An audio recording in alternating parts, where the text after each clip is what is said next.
Rust collections, huh? So, these are like containers for multiple values? Tell me more.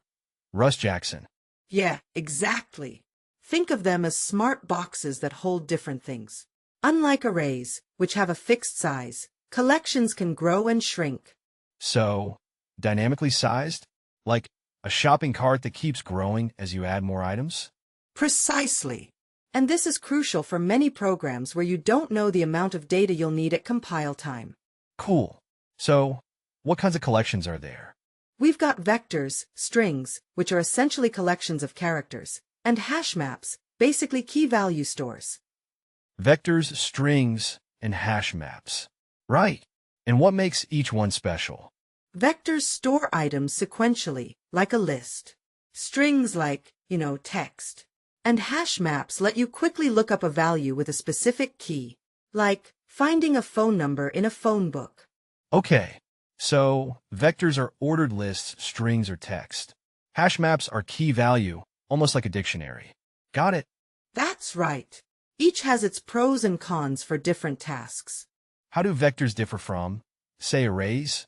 Arrays have a fixed size, and the compiler needs to know that size. Vectors handle dynamic sizing on the heap. So, more flexibility, but possibly less efficiency? Potentially. Vectors are more flexible. In financial applications, think of tracking stock prices. A vector can dynamically store prices. Right, so what's the advantage of using a vector compared to a static array in, say, a trading application tracking prices during the day? Vectors allow for more efficient changes to the dataset in real time compared to arrays. Strings, you said, are collections of characters?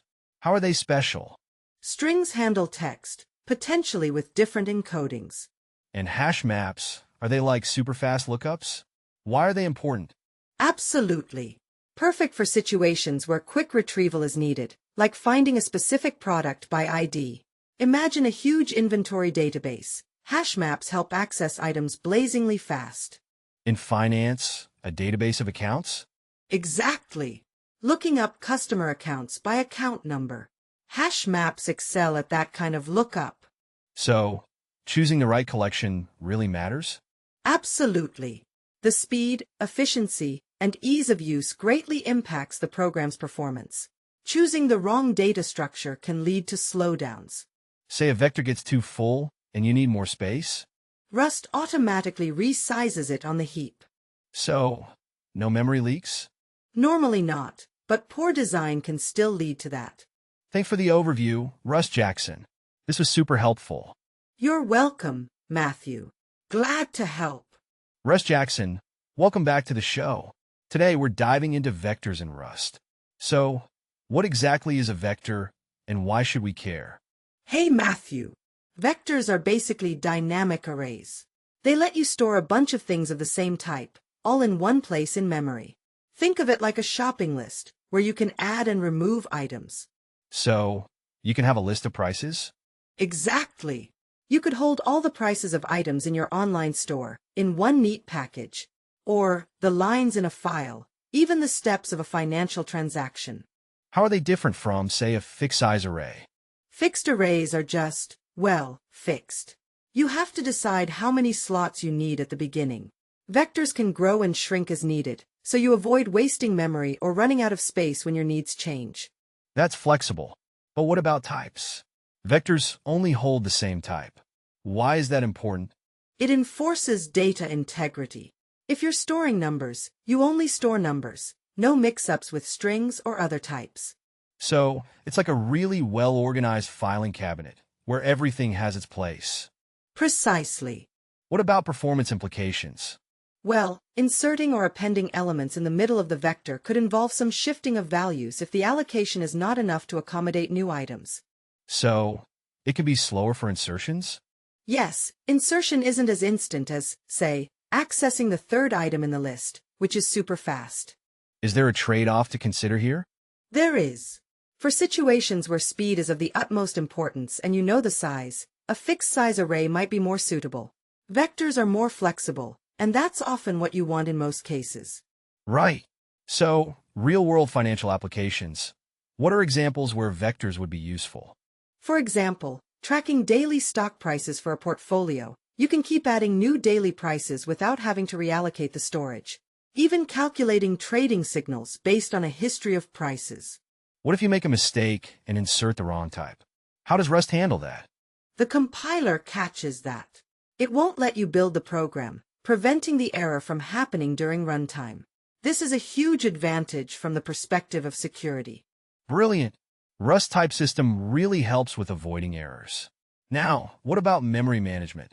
Does Rust handle that automatically? Yes, Rust's ownership system automatically manages the memory used by vectors. It'll free up the memory when it's no longer needed, making sure you don't have memory leaks. Fascinating. Vectors are indeed very useful. Thank you for explaining them. My pleasure. If you have further questions about vectors, I'm here. Awesome. Thanks a bunch. Russ Jackson, welcome back. We're diving deeper into vectors today. So, what's the deal with creating an empty vector? Hey Matthew, creating an empty vector is simple. You use vec, new, like a blank canvas. So, you use a function, vec, new? How does Rust know what kind of data to store? Precisely. Crucially, you need to specify the type. Like, you have to tell it if it's going to hold integers, strings, or maybe even complex financial data structures? Exactly. You tell it the type, like vec for integers. Without the type, Rust can't know what you're building. So, vec means a vector that only takes 32-bit integers? Yes, for example, you might want a vector to hold stock prices, all integers. So, you provide the type. But what if I want a vector full of numbers? For initial values, you often use vec. It's a neat macro that lets you populate the vector directly. So, vec 1, 2, 3 would create a vector containing those integers, right? Correct. Rust cleverly infers the type from the initial values. No need for the type declaration vec when using vec. So, you're saying vec is shorthand. It's like a shortcut for creating a vector with predefined values? Yeah, saves you a bit of typing. It's especially handy when you're populating vectors in your code. Are there any special considerations for vectors in, say, a high-frequency trading system where speed and efficiency are paramount? Well, vectors, while flexible, aren't the absolute fastest. But they're very versatile and easy to use. For high-performance needs, you might use other data structures. So, if speed is crucial, we need alternatives? What would those be? Yes. Other structures, like vecdeec, offer different performance characteristics. So, empty vectors are very simple, but you need to specify the type, and you can easily fill them with initial data using vec. Exactly. And often, Rust can infer the type, saving you the explicit typing. Great! So, creating a vector is pretty straightforward. But how do you prevent common errors? Like trying to access an element that doesn't exist? You need to be cautious about index out-of-bounds errors. Always check if the index is within the valid range. You're saying to be really careful when working with vectors. Absolutely. Always check the vector's length before accessing elements to prevent potential crashes. Thanks, Russ. This is super helpful. Happy to help. Russ Jackson, thanks for joining us today. We're diving into vectors. So, when a vector goes out of scope, what happens to its elements? They're dropped too, automatically. Think of it like a container. When the container disappears, the things inside go away. So, it's a cleanup process. What are the implications for memory management? It's crucial for preventing memory leaks. If you don't have this automatic cleanup, you could run into problems. Imagine a program managing lots of data. What about if you've got references to those elements inside the vector? Does that change things? Yes, it does. That's where things get interesting. We need to be careful about how we handle references. Explain that concept. If the vector goes away, the elements that were referenced no longer point to valid memory. So, a dangling pointer like that. Critically, in what financial application scenarios are vectors used? Vectors are amazing for managing portfolios, tracking stocks or bonds. A critical question then, how can you maintain the integrity of your references? You have to understand lifetimes and borrowing rules to avoid data corruption. So, How can you ensure that the references remain valid? Borrowing rules come into play. Crucially, you need to make sure the borrowed reference doesn't outlive the vector. That's a clear take, but what are some common gotchas or pitfalls? One pitfall is forgetting that references need to stay in scope. Can you give an example of that? Trying to use a reference after the vector has been dropped. Sounds like a real-world problem. What's a real-world financial scenario where this could occur? Imagine tracking a client's holdings. If you lose a reference to those records after the vector is gone, you have a problem. So, you're saying using references correctly is crucial for accuracy in financial applications. Exactly. It's like safeguarding a financial report or investment data. Correctness is paramount. Great example. What about a debugging scenario or a way to ensure validity in such circumstances? Using debuggers and runtime checks, along with careful code review. What are the best practices you recommend? Always be mindful of when references are valid. If you are dealing with a financial system, the validity of references should not be compromised. Thanks for explaining that so clearly. My pleasure. Vector cleanup is important to prevent data corruption. Absolutely. We've covered dropping vectors. A huge thanks, Russ Jackson. Anytime. Thanks for having me. Hey, Russ Jackson. Welcome back to the show. Today we're diving deep into reading elements from vectors. Can you give us a quick overview? Sure, Matthew. Vectors, are like dynamic arrays. You can store a bunch of values, and they're really useful. But how do you get at those specific values? Exactly. How do you access a particular element? Well, there are two main methods. First, using square brackets for indexing, like v2. So, v2 accesses the third element? Correct.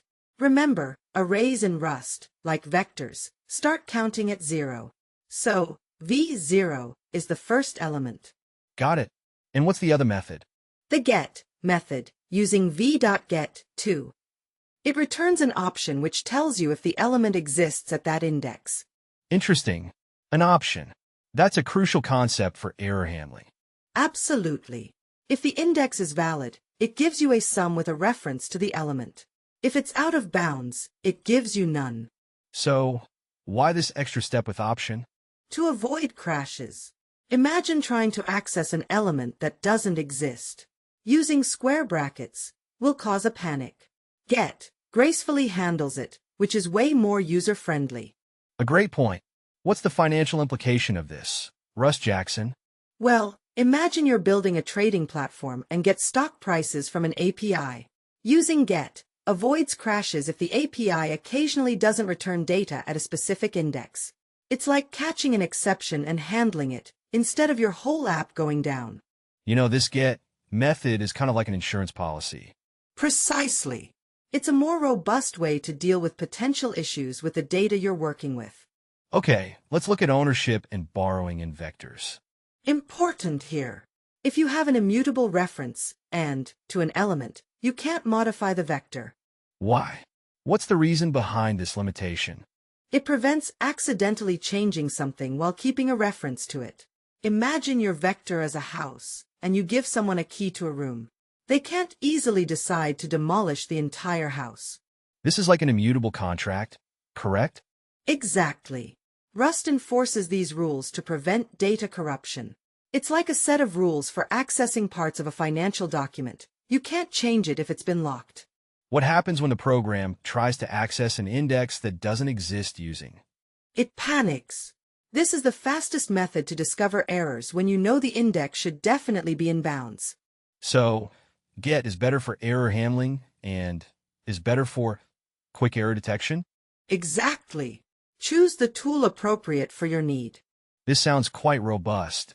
Absolutely. And it's critical to financial applications where reliability is paramount.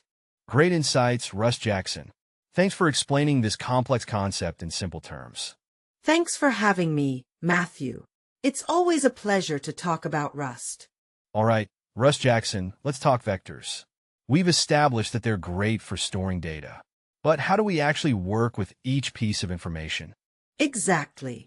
Iterating over elements is key. Imagine you have a list of stock prices. You need to access each one, right? Right? So, how does Rust help with that? Well, we can use for loops to get references to each value. Think of it like getting a temporary copy of each price. A temporary copy? Doesn't that mean we don't change the original list? Exactly. If you need to change the original, you need mutable references, like in a case where you're adjusting stock prices, and that's done differently. So, you're saying we have different ways for read-only and write access? Absolutely. The code shows this. First, to look, we get an immutable reference. Then if we need to change, we get a mutable reference. Can you give us an example? We loop through a vector, looking at each element. That's useful for, analyzing the prices. And how about those mutable references? Critical for changing the original list. Think of adjusting prices in your portfolio. If you need those changes to stick, you get a mutable reference. So, it's like having a reading and editing mode? Precisely. For read-only access, or to use for computations, you use the first one. For writing to the original, the mutable reference. Crucial for managing portfolio changes, for instance. What about performance? Is there a trade-off? The references are very efficient. Rust makes sure you're not accidentally deleting data from your portfolio while you're trying to read it. So, no nasty, unexpected errors. What if we try to modify something we shouldn't? Rust prevents that. The mutable reference is explicitly asked for when you need it, avoiding problems in complex applications. Fascinating. So, in short, iterating over vectors lets us process each value, either to read or to modify data in a very controlled and secure way. A clear choice for financial applications. You got it. Immutable for viewing, mutable for updating. Perfectly safe and efficient in Rust. Great. That's really helpful. Now let's talk about dereferencing. Yep, we'll tackle that in the next segment. Russ Jackson, welcome back. We're diving deeper into vectors today, right? Absolutely, Matthew. Let's talk about storing different data types in a vector. Vectors, as we know, typically hold items of the same type. So how do we handle cases where we need mixed types, like in a spreadsheet row with numbers and strings? That's where enums come in handy. They allow us to define a custom type that can hold different types internally. So, explain that concept using our spreadsheet example. Imagine a spreadsheet row. We might have integer values, floating point numbers, and text. An enum lets us create a type to encapsulate all these different possibilities, like our spreadsheet cell enum. So, what makes it a type that can hold various types? Explain that. The different possibilities within the enum are the variants, each holding a specific data type. So int, I32, float, F64, and text, string, are all different ways to hold various types within the same container. How does the compiler know what type it is at compile time? A vital point. Rust needs to know the precise data type at compile time, enabling precise memory allocation for each possible value. That makes sense. So we don't get runtime errors? Exactly.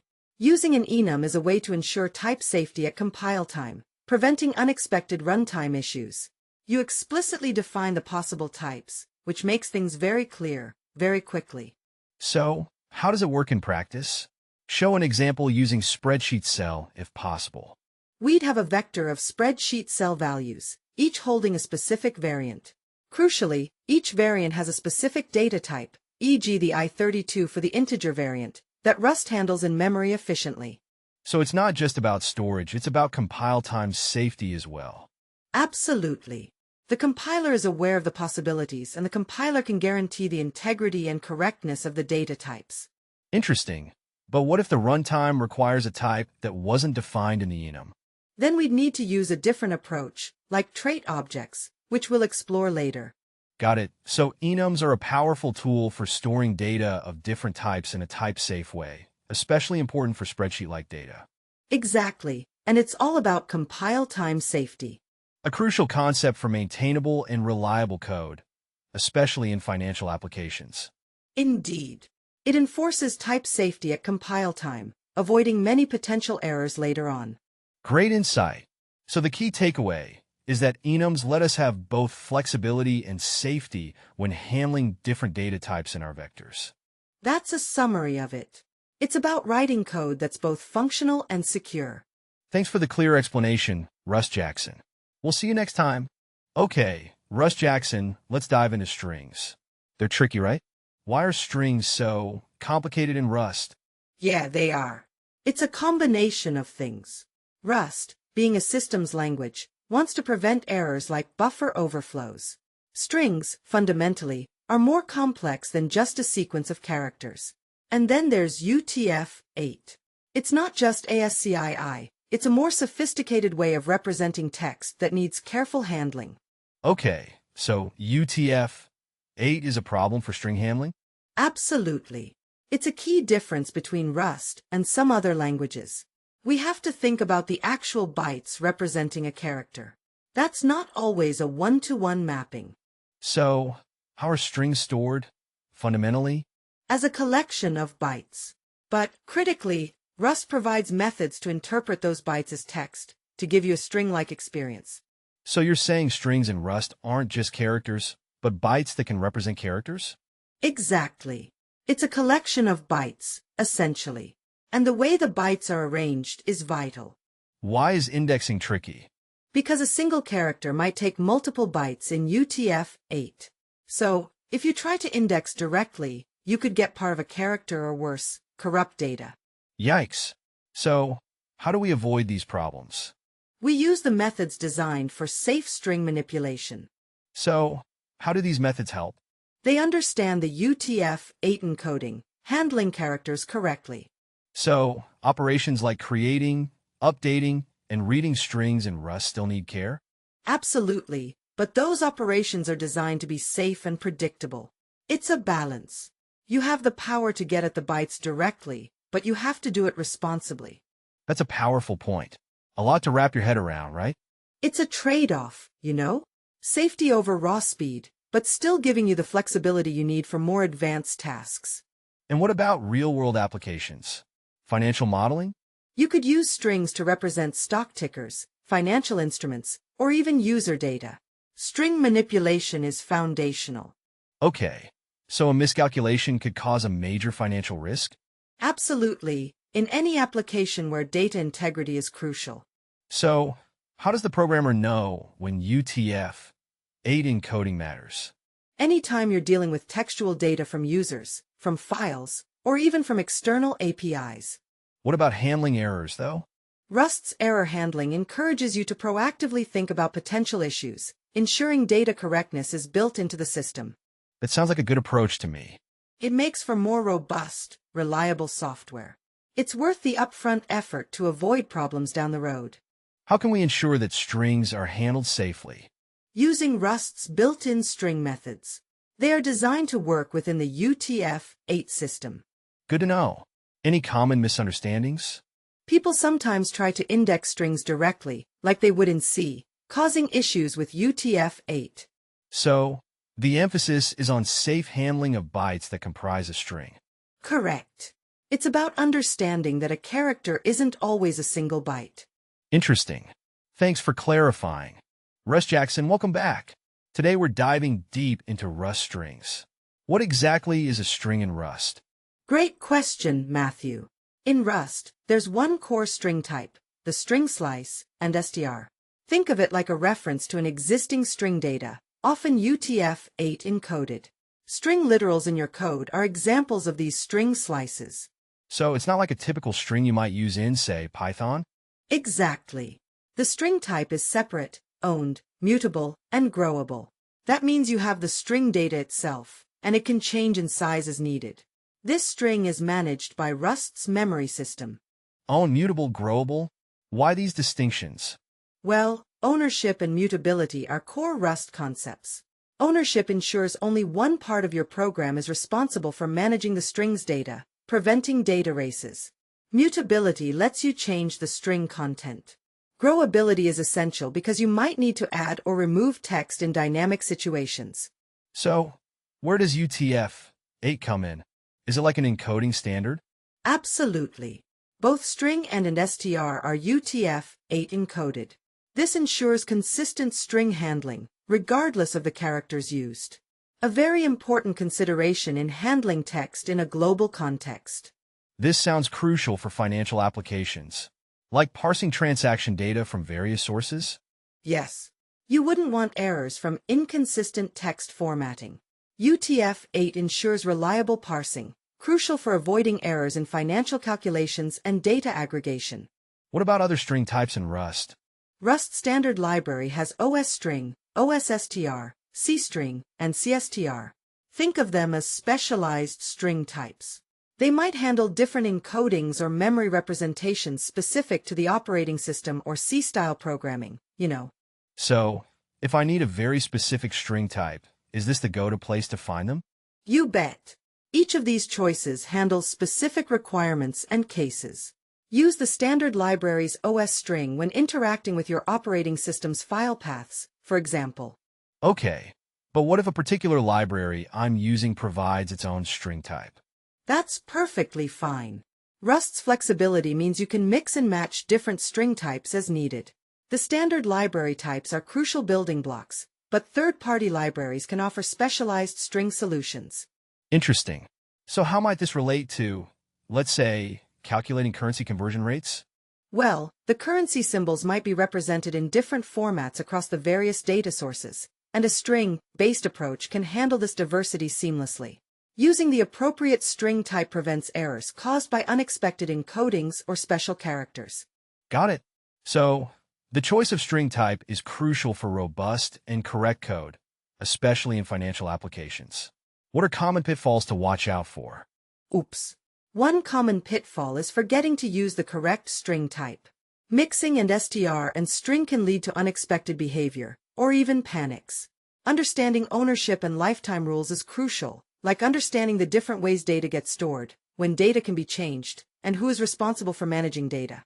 Thanks for clarifying that, Russ Jackson. We've covered the fundamental aspects of Rust strings. This is definitely helpful context for anyone developing in Rust. Absolutely.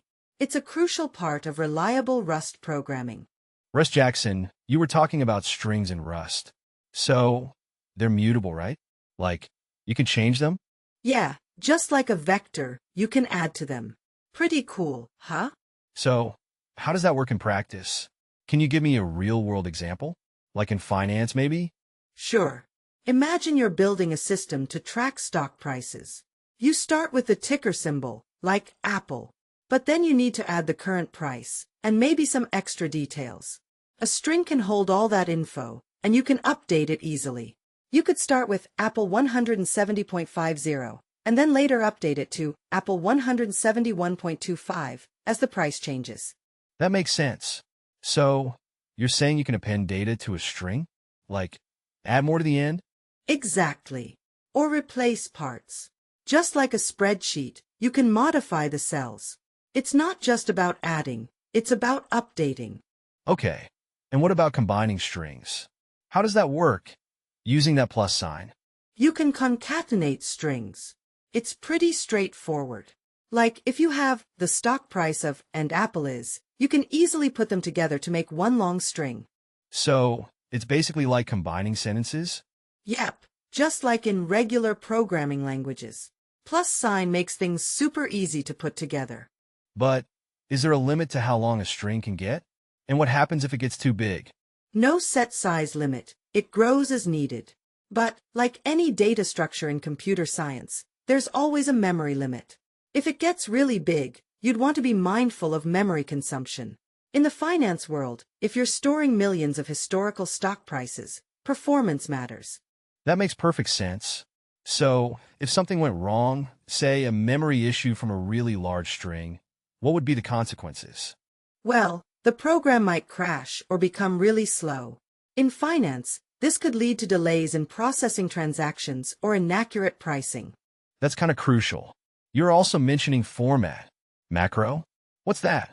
Another way to combine strings with more flexibility. Let me give you another example.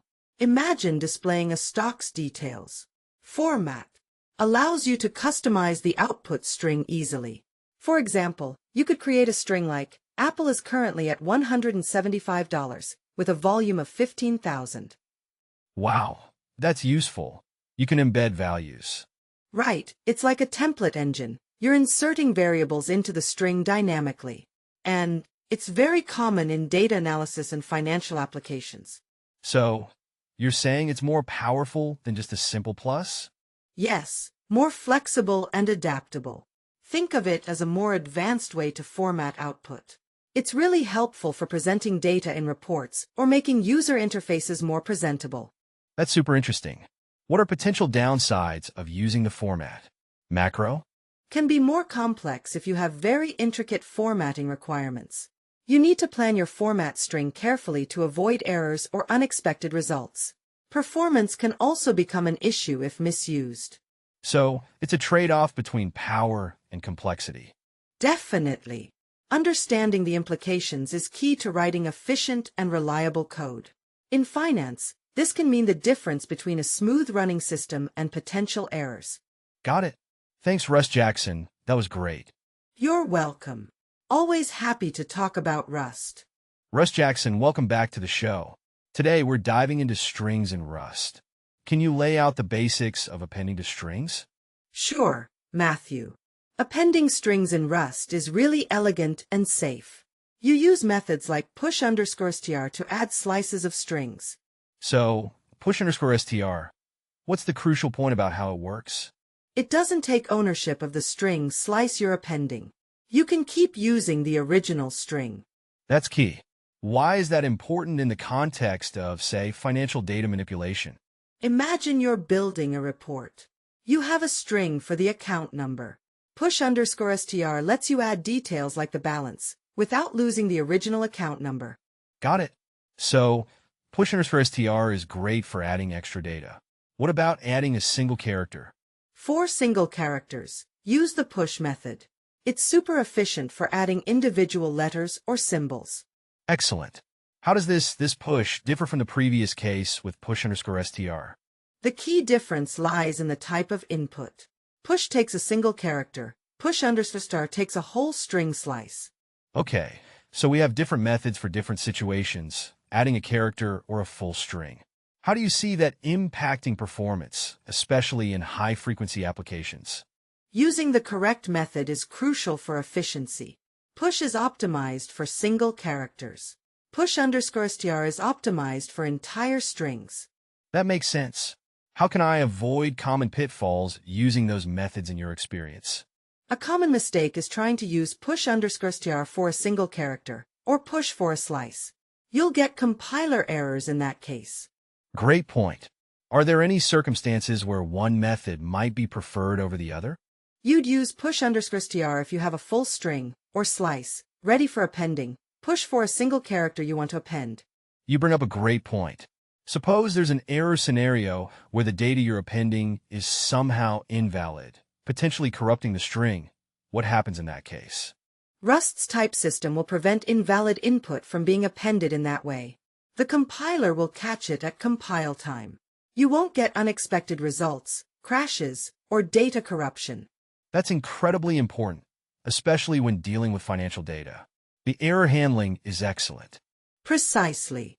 Rust's focus on safety through ownership and borrowing also helps prevent those subtle errors. Very helpful insights.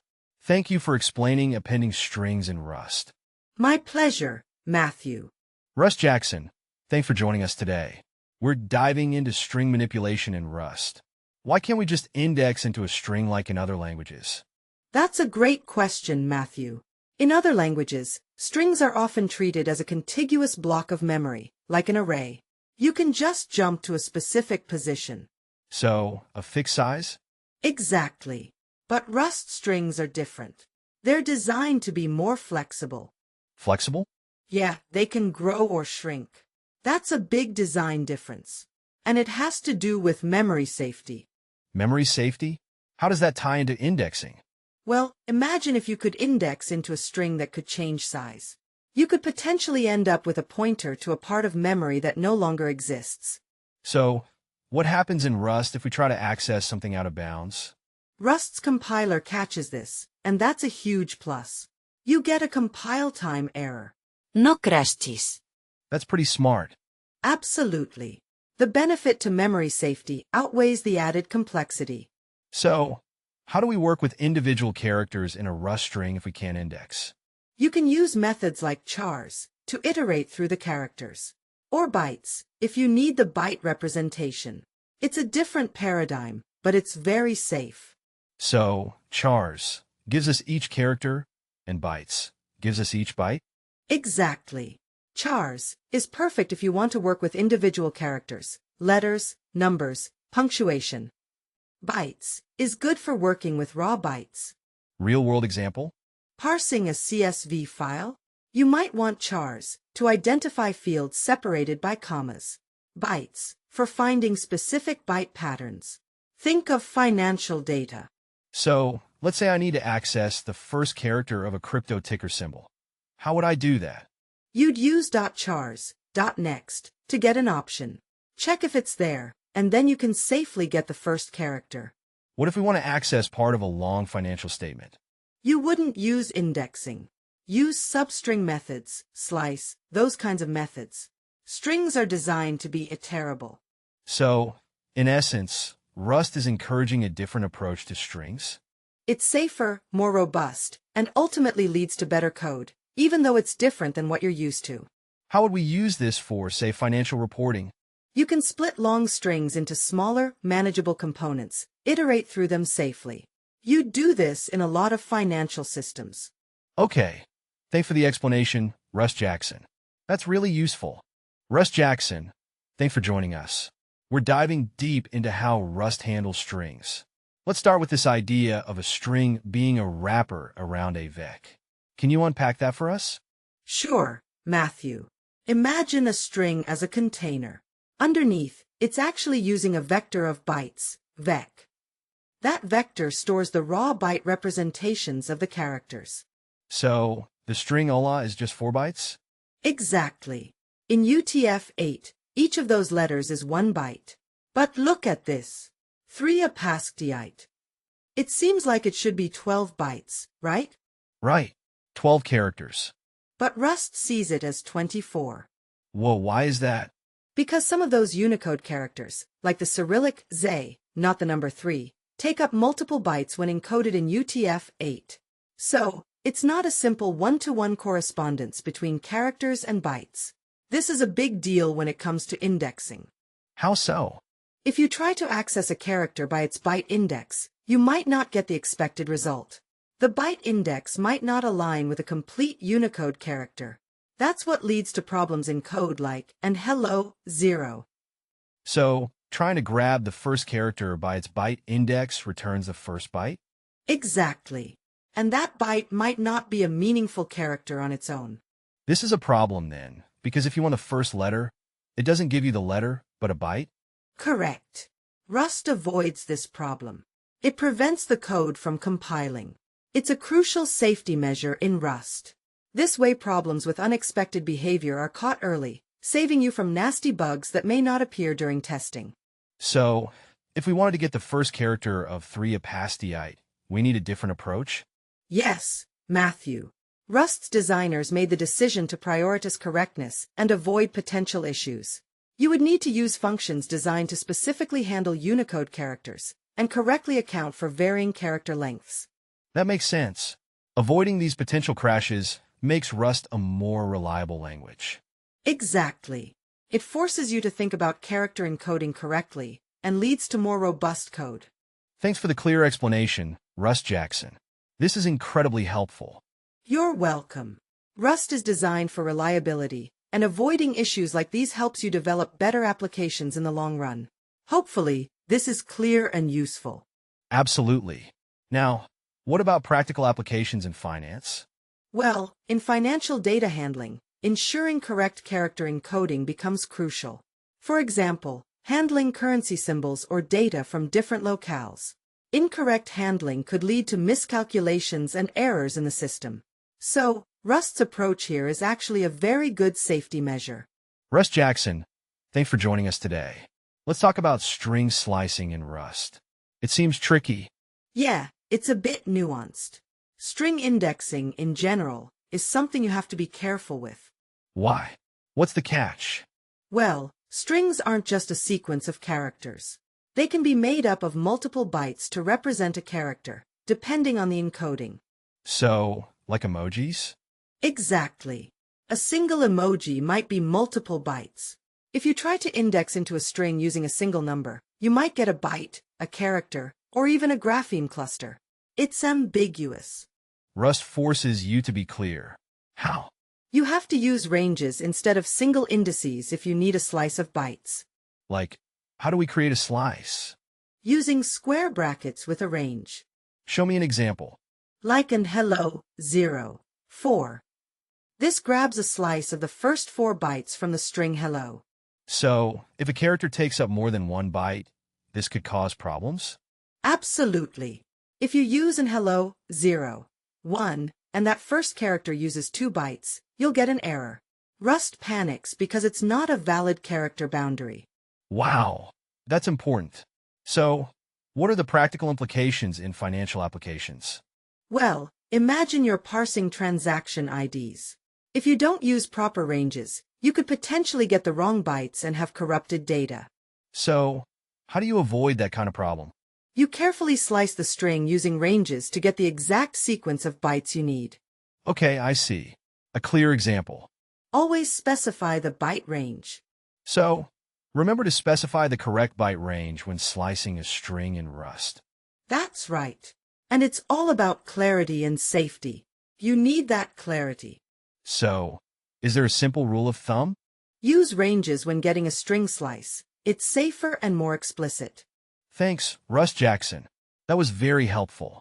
My pleasure. Always think about how your data is stored when you work with strings in Rust. Great insight. Thanks for clarifying this tricky concept. Thanks for having me. We'll be right back after a short break. Stay tuned for more. Hey Rust, hash maps. So, these hash maps, what's the deal? Like, how do they actually work? Hash maps, they're basically like a super organized filing cabinet. Instead of filing by number, you file by a unique key. A key? Like a key to a safe? Exactly. Think of it like a dictionary. You look up a word, the key, to find its definition, the value. It's really fast because of this hashing function. Hashing function? What's that? It's like a secret code that converts your key into a memory address. Crucially, the same key always goes to the same address. So, if I use the same key again, it'll find the same value, right? Absolutely. That's the power of hash maps, consistent and speedy lookups. How about different data types? Like, can I use strings as keys and numbers as values? Totally. That's the beauty of it. You can use any type as a key or value. It's super flexible. Cool. So, you're saying they're like a lookup table. Exactly. It's a fast lookup table. Think about a game. You could store team names, the keys, and their scores, the values. Super useful. So, what if the key isn't there? Then you'll get nothing, or it might return a special value to indicate that. What if, two keys hash to the same location? Collisions, yeah. Programming languages handle that via techniques like separate chaining or open addressing. It's a little more complex under the hood. What about, when the hash map gets full? That's a good point. They usually resize to increase capacity, if necessary. How does that impact performance? It's a trade-off. Resizing can introduce a slight performance hit, but in general, it's still really fast. So, no more linear searching for scores? No more slow linear searching. It's super efficient when keys are unique. Real-world use cases, beyond games? Absolutely. Finance, for example, to look up account balances quickly by account number, or in a social media platform to find user profiles quickly. So, hash maps are like a really powerful tool. They are, and this flexibility makes them fantastic for many applications.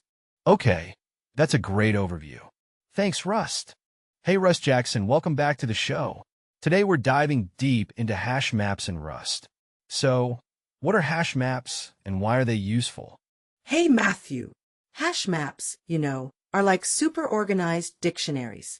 They let you store key value pairs. Think of a phone book. Each name, the key, is linked to a phone number, the value. Really handy for quick lookups. Okay, so you're saying they're kind of like a lookup table? Exactly. You can quickly find a value associated with a specific key. Super efficient for things like storing user data, inventory records. Fantastic. So, how do you create a new hash map in Rust? You use the hash map type from the collections module. It's important to import it since it's not part of the standard prelude. You create an empty one with hash map, new, then add key value pairs using the insert method. Interesting. Can you give a quick example? Sure. Let's say we want to track points for teams. We could store blue with a score of 10 and yellow with 50. The key is the team name, the value is the score. Got it.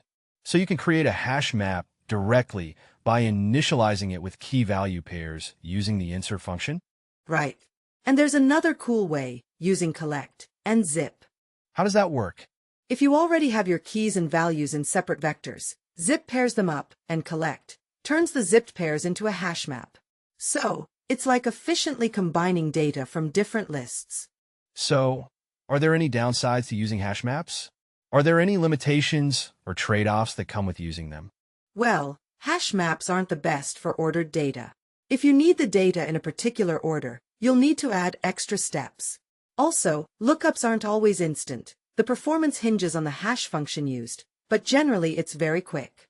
Right. So the efficiency of hash map lookups depends on the quality of the hash function used. What about if you try to access a key that doesn't exist? You'll get a panic in debug mode, but in release mode, you get a safe error. It's crucial to handle these cases to prevent crashes. Okay, I see. How does this apply to financial applications, say, tracking stock prices? You could use hash maps to store ticker symbols, keys, and their corresponding prices, values. Very helpful for real-time stock data tracking, or perhaps for storing transactions or accounting entries. That's a great point. So, hash maps are really important for organizing and accessing data in many applications, not just gaming or simple data processing. Exactly. They're super valuable for large datasets, allowing you to efficiently retrieve and update information.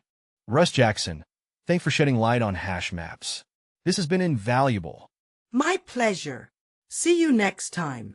Hey, Russ Jackson, let's dive into hash maps and ownership. So, what's the deal with ownership in this context? Okay, Matthew. With hash maps, ownership is crucial. If you insert something like an integer, it's copied. Copied? Like a photocopy? Exactly. But for things like strings, they're moved into the map. The map takes ownership. So the original variable becomes invalid? Yep, you can't use it anymore. Think of it like giving something to a friend. You lose possession. And why is that important? Prevents accidental reuse or double deletion. Keeps your program clean. It also avoids conflicts in memory management. So, using an example, if I have a string and I put it in a hash map, that string becomes the hash map's property? Exactly. The hash map takes ownership. You can't directly access the original string after the insertion. Gotcha. What if I want to keep the original string? You'd have to use references, but we'll get to that later. Okay, references sounds interesting. But why not just copy everything like you do with integers? Copying everything would be inefficient. Memory management becomes complex and inefficient. For large data structures, moving ownership to the map is often more efficient than copying the entire thing. Right. So, moving or copying. That's a key choice for hash maps? Absolutely. Understanding which operations create copies and which move ownership is crucial to preventing dangling pointers and memory leaks. A memory leak? Sounds bad. It can lead to crashes or weird bugs down the line. A robust understanding of ownership is vital in preventing these issues. So, if you try to use the original variable after inserting it into a hash map, the compiler will complain? Yes, it's a safety mechanism. The compiler will catch mistakes related to ownership issues before runtime, making your code more robust. So, what about trying to insert references instead of the values? References prevent the move. But the reference data must remain valid as long as the hash map exists. We'll dive deeper into this with lifetimes. Lifetimes? More advanced stuff. Yes, lifetimes help manage the validity of references, ensuring that data isn't accessed after it's gone. So, we just learned about moving ownership, which is important to preventing problems when using hash maps, right? Exactly. This is fundamental to writing safe and reliable Rust code. Okay, so to recap, hash maps handle ownership carefully, either copying or moving, depending on the type. And if we move, we lose access to the original variable. Critically, if using references, the data they point to must be valid for as long as the hash map exists, or risk crashes or bugs. Absolutely correct. This seems like a crucial concept. Russ Jackson. Absolutely. It's fundamental for safe and efficient Rust programming. Russ Jackson, welcome back. We're diving deeper into hash maps today. Let's talk about accessing values. Yeah, accessing data in a hash map is super important. It's like looking up a contact in your phone book. You give it the name, the key, and it gives you the number, the value. So, how do we actually do this? We use the get method. You provide the key, and it returns the value. Crucially, it wraps the result in an option. An option? What's that? It's like a container. It might hold a value, or it might be empty. If the key exists in the map, get returns some containing the value. If not, it returns none. So, a safety net? Exactly. It prevents crashes if the key doesn't exist. Let's see a practical example. Imagine a stock ticker. Is that an appropriate analogy? Absolutely. We could store stock prices in a hash map. AAPL is the key, and 175 is the value. Get would fetch that price if the key exists. Otherwise, it would give us a clue that the ticker isn't there. How do we handle that none case? We use pattern matching, which we touched on before. You check for some and none, then deal with each accordingly. You'd likely want a default value or some alert if the key isn't found. And what about retrieving all pairs? All the key value entries? You can iterate over the entries using a for loop, which is pretty standard. How does this relate to financial applications? Say, you track daily trading volumes. Tickers are keys, and volumes are values. Get lets you grab a specific ticker's volume quickly. This is efficient. Could this have a problem like if the dataset got really large? Yeah, hash map performance depends on the hash function. If the hash function isn't well designed, performance can suffer, like trying to find the right phone number in a jumbled phone book. So, for huge datasets, is there an alternative? Definitely. For speed, other data structures like B-trees might be better. It depends on the exact use case. What about if the key isn't a string? Like if it's a complex data type? It works, but you need to make sure the type implements hash and EQ. Otherwise, there might be compatibility issues. Got it. So, Git is a safe way to access values, crucial for preventing errors, especially in larger applications. Yes, and the use of option is essential. Great insight. Thanks, Russ Jackson. My pleasure. Let's move on. Russ Jackson, welcome back to the show. Let's talk about hash maps in Rust. We've established they're like a lookup table, right? Yeah, a super handy data structure. Think of a phone book, where you look up a name to find a number. Hash maps do the same thing, but with more flexibility. Okay, so what happens if you try to insert the same key with a different value? Good question. Crucially, the existing value gets overwritten. Overwritten? Like erased? Exactly. The hash map remembers only the last value associated with that key. So, if you put blue for the team and their score of 10, and then later put blue in again with a score of 25, what's the final score of the team? 25. The initial score, 10, is replaced. This can be really useful in updating data. That makes sense. So, it's like an update, not an append? Precisely. It's an overwrite. How does this differ from, say, a list? A list, would just add a new entry, whereas a hash map replaces. So if a key already exists, the value is effectively replaced. Practical examples, can you think of some financial applications? Sure, think of tracking stock prices. You could use a hash map to store the current price of different stocks. When the price changes, you update the value associated with that stock's key. So it's crucial to understand this overriding behavior. Absolutely. You don't want accidental duplication if you're updating constantly. What if you do want to keep all the values?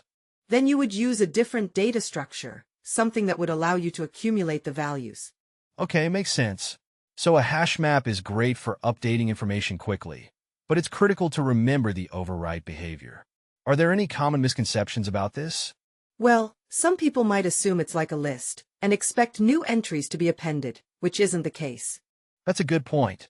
A real potential problem if you don't understand the override behavior.